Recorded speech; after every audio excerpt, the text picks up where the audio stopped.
India news channel हक की आवाज़। पैराडाइज फंक्शन पैलेस महबूब ఈరోజు ప్రధానంగా ఈ ప్రెస్ మీట్ యొక్క ముఖ్య ఉద్దేశం మీకందరికీ కూడా తెలుసు, మన పాలమూరు ముద్దుబిడ్డ గౌరవ ముఖ్యమంత్రి పాలమూరుపై ఉన్న ప్రేమతో, పాలమూరు మీద ఉన్న అభిమానంతో పాలమూరును పెద్ద ఎత్తున అభివృద్ధి చేయాలనే ఆలోచనతో పాలమూరుకు సంబంధించిన ఎమ్మెల్యేలము, అదేవిధంగా మంత్రి ఎవరైనా సరే అడిగిందే తడుగా మా నియోజకవర్గంలో ఈ అభివృద్ధి అవసరం ఉంది, మా పాలమూరు జిల్లాకి ఇది కావాలి అని చెప్పి అడిగిన వెంబడే ఒక్క మాట కూడా ఆలోచించకుండా, ఒక నిమిషం కూడా టైం తీసుకోకుండా అడిగిందే తడుగా అభివృద్ధి గురించి ఆలోచన చేసి పాలమూరును ఏ విధంగా అభివృద్ధి చేయాలన్న లక్ష్యంతోన ఈరోజు మేము అడిగిందే తడుగా శాంక్షన్స్ ఇస్తున్న మన గౌరవ ముఖ్యమంత్రి గారి గురించి మీకు అందరికీ కూడా తెలుసు. మన పాలమూరుకు సంబంధించి, ముఖ్యంగా నా దేవరకద్ర నియోజకవర్గానికి సంబంధించి నేను అడిగిందే తడుగా 170 కోట్లతో బడ్జెట్తో కూడిన యంగ్ ఇండియా ఇంటిగ్రేటెడ్ రెసిడెన్షియల్ స్కూల్ను శాంక్షన్ చేయడం జరిగింది ఒక నెల రోజుల క్రితం. అదేవిధంగా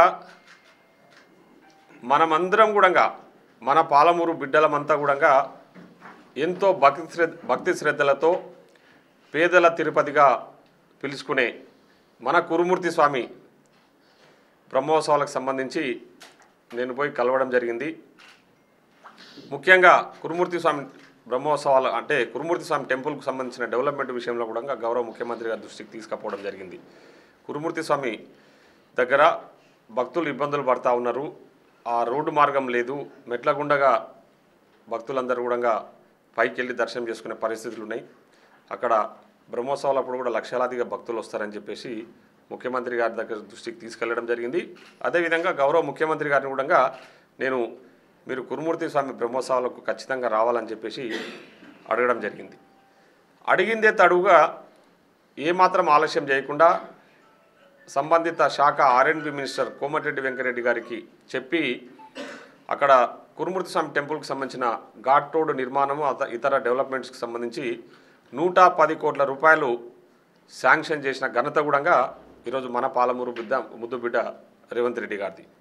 అదే కాకుండా ఆ రోజే నాకు మాట ఇచ్చి నేను ఖచ్చితంగా బ్రహ్మోత్సవాలకు వస్తా అని చెప్పేసి మాట ఇచ్చిన విధంగానే మీ అందరికీ కూడా తెలుసు, ఆ రోజు బ్రహ్మోత్సవాలకు మన గౌరవ ముఖ్యమంత్రి గారు రావడం జరిగింది. అక్కడికి వచ్చిన తర్వాత దర్శనం అయిన తర్వాత ఆ రోజు ఆ 110 కోట్లకు సంబంధించిన పనులకు సంబంధించిన శంకుస్థాపన కూడా గౌరవ ముఖ్యమంత్రి గారి చేతుల మీద మనం జరుపుకున్నాం.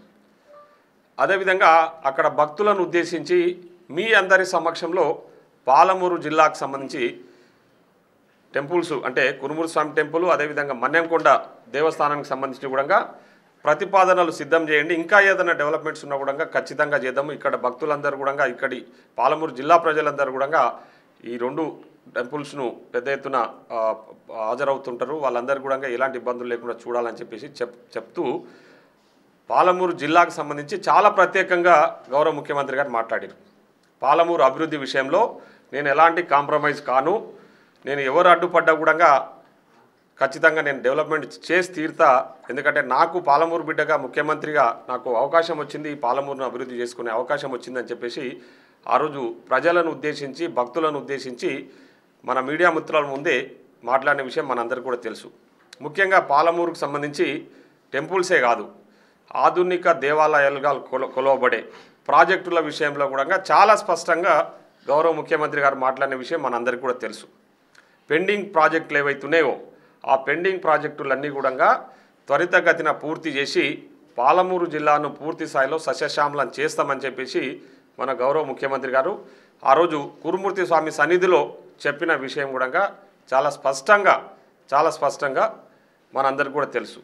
పెండింగ్ ఈరోజు పాలమూరు జిల్లాలో ఆయకట్టుకు ఒక ఎకరా ఆయకట్టుకు నీళ్ళు అందుతున్నా ఆ ప్రాజెక్టులన్నీ పేర్లతో సహా నేను చెప్తా ఉన్నా. ఈరోజు పాలమూరు జిల్లాలో ప్రాజెక్టులు ఏవైతే ఉన్నావో, Jurala project, Koil Sagar project, Kalwakurthy lift irrigation project, Bhima phase 1, Bhima phase 2, Nettempadu, Sarlasagar, Shankara Samudram, ఇవన్నీ ప్రాజెక్టులు కూడా కాంగ్రెస్ పార్టీ అధికారంలో ఉన్నప్పుడు కట్టిన ప్రాజెక్టులు. ఈ ప్రాజెక్టుల ద్వారానే ఈరోజు పాలమూరు జిల్లాలో ఆయకట్టుకు నీళ్ళు అందుతూ ఉన్నాయి. ఆ విషయాలన్నీ కూడా అందరికీ కూడా తెలుసు. కాకపోతే ఇంకా కొన్ని పెండింగ్ పనులు అట్లనే ఉన్నాయి. మనం కట్టిన ప్రాజెక్టులలోనే ఇప్పుడు కోయిల్ సార్ విషయానికి వస్తే, కోయిల్ సార్ ప్రాజెక్టుకు సంబంధించి చాలా పెండింగ్ పనులు ఇంకా ఉన్నాయి. కాబట్టి నేను ముఖ్యమంత్రి గారి దృష్టికి తీసుకెళ్తే ఆ పెండింగ్ పనులు పూర్తి చేస్తామని చెప్పి నాకు మాట ఇవ్వడం జరిగింది. అదేవిధంగా శంకర సముద్రం, కొత్తకోట మండలంలో శంకర సముద్రం ప్రాజెక్టు ఉంది.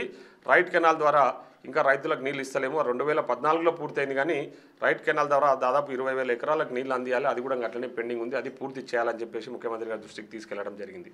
అదే కాకుండా కేఎల్ఐ పనులు ఇంకా పెండింగ్ ఉన్నాయి. ముఖ్యంగా పాలమూరు లిఫ్ట్ ఇరిగేషన్ ప్రాజెక్టుకు సంబంధించి కూడా ముఖ్యమంత్రి గారి దృష్టికి తీసుకెళ్ళినాము. ఆ ముఖ్యమంత్రి గారు ఆ పనులు కూడా ఖచ్చితంగా ఏవైతే పెండింగ్ పనులు అవన్నీ పూర్తి చేద్దామని చెప్పేసి మాకు చెప్పిండ్రు. మొన్న అందరి సమక్షంలో పాలమూరు ప్రాజెక్టుల పెండింగ్ ప్రాజెక్టుల విషయంలో చాలా క్లారిటీగా ముఖ్యమంత్రి గారు ఏమాత్రం తడబడకుండా నేను పాలమూరు అభివృద్ధిలో ముందుంటా అని చెప్పేసి మాట ఇవ్వడం జరిగింది. ఆ విధంగా ఈరోజు ముందుకు పోతా ఉన్నారు. ఆ విధంగా మహబూబ్నగర్ జిల్లాకు ఇప్పటికే ముఖ్యమంత్రి అయిన తర్వాత దాదాపు 6-7 సార్లు రావడం జరిగింది. ఈ మధ్యకాలంలో మీకు అందరికీ కూడా తెలుసు, కలెక్టర్ ఆఫీస్లో మహబూబ్నగర్ జిల్లాకు సంబంధించి, ఉమ్మడి జిల్లాకు సంబంధించి సమీక్షా సమావేశం పెట్టేసి ఉమ్మడి జిల్లాకు సంబంధించిన కలెక్టర్లను, ఉమ్మడి జిల్లాకు సంబంధించిన ఎమ్మెల్యేలను, ఉమ్మడి జిల్లాకు సంబంధించిన మంత్రిని, ఇన్ఛార్జ్ మంత్రులను, సంబంధిత శాఖ మంత్రులను తీసుకొచ్చి అక్కడ సమీక్షా సమావేశం నిర్వహించి పాలమూరు జిల్లా అభివృద్ధి విషయంలో ఏమేం చేయాలో, ఏ విధంగా చేయాలనే విషయాల మీద సమీక్ష జరిపిన ఘనత ఈరోజు గౌరవ ముఖ్యమంత్రి శ్రీ యనమల రేవంత్ రెడ్డి గారిది. అంటే ఇవన్నీ పాలమూరుకు సంబంధించి చేస్తూ ఉన్నాడు.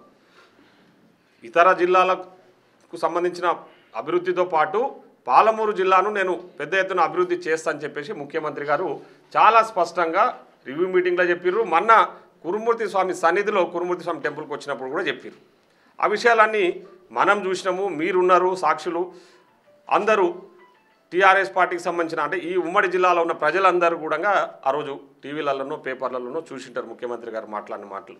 మరి ఈరోజు పాలమూరు జిల్లాను అభివృద్ధి చేస్తానని గౌరవ ముఖ్యమంత్రి గారు చెప్పి దేవుని కాడికి వచ్చిపోతే, ఆ దేవుడి గురించి అంటే గతంలో 10 సంవత్సరాలు ఈ రాష్ట్రంలో అధికారంలో ఉన్న బీఆర్ఎస్ పాలకులు ఎన్నడూ కురుమూర్తి స్వామి గురించి పట్టించుకొని అమాయకుల మీద ప్రశ్నించే గొంతుకలను, పాపం ఇక్కడ ప్రశ్నిస్తున్నాయి ప్రశ్నించే గొంతుకలను, సినాన నిజంగా నువ్వు మాట్లాడితే నవ్వుతున్నారు అన్న ప్లీజ్ కొన్ని డైలాగ్స్ నువ్వు మాట్లాడకపోతే బాగుంటుందేమో. ఎందుకంటే ప్రశ్నించే గొంతుకలను జైలాలో పెడుతున్నారంటే నవ్వుకుంటున్నారు. అట్లాంటి డైలాగ్స్ మాట్లాడకపోతే బాగుంటుంది. ఎందుకంటే ప్రజలకు తెలుసు వాస్తవాలు, ఎవరు ప్రశ్నించే గొంతుకలు, మీరు ఎవరిని ప్రశ్నించే గొంతుకలను లోపలేసారు. అక్కడ చూడు, మా ఇంకా జరగానా మా పెద్ద మనిషి కన్నాడు చూడాలి, మన మెట్టిగాడి ప్రభాకరన్ ప్రశ్నించే గొంతుకలను మీరు మళ్ళీ లోపలేస్తున్నారంటే, చాలామంది ప్రశ్నించే గొంతుకలను 10 సంవత్సరాలుగా మీరు పాలమూరులో ఏ విధంగా అనగదొక్కిరో ఇక్కడ అందరికీ కూడా తెలుసు. సో ఈరోజు పాలమూరు విషయానికి వస్తే, ఎడ్యుకేషన్ విషయంలో లా కాలేజు, డిగ్రీ, ఇంజనీరింగ్ కాలేజ్ ఈరోజు గౌరవ ముఖ్యమంత్రి గారు, మన పాలమూరు బిడ్డగా నేను గర్వపడతా ఉన్నా. నేను మా ముఖ్యమంత్రి గారి నాయకత్వంలో పనిచేస్తున్నందుకు ఈరోజు. ఎందుకంటే ఈరోజు పాలమూరుకు మేము వచ్చిన 10 నెలల కాలమైంది, ఇంకా చాలా ఉంది ముందు. ఈ 10 నెలల కాలంలో ఇన్ని అభివృద్ధి కార్యక్రమాలు, డిగ్రీ కాలేజు, ఇది సారీ నా నియోజకవర్గంలో డిగ్రీ కాలేజ్ ఇచ్చాడు, ఇంటర్మీడియట్ కాలేజ్ ఇచ్చారు ఈ 10 నెలల కాలంలో. ఇంకా చాలా ముందు ఇంకా రాబోతూ ఉన్నాయి.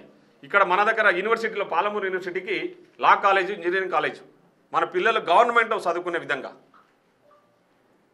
ఇవన్నీ ఉన్నాయి.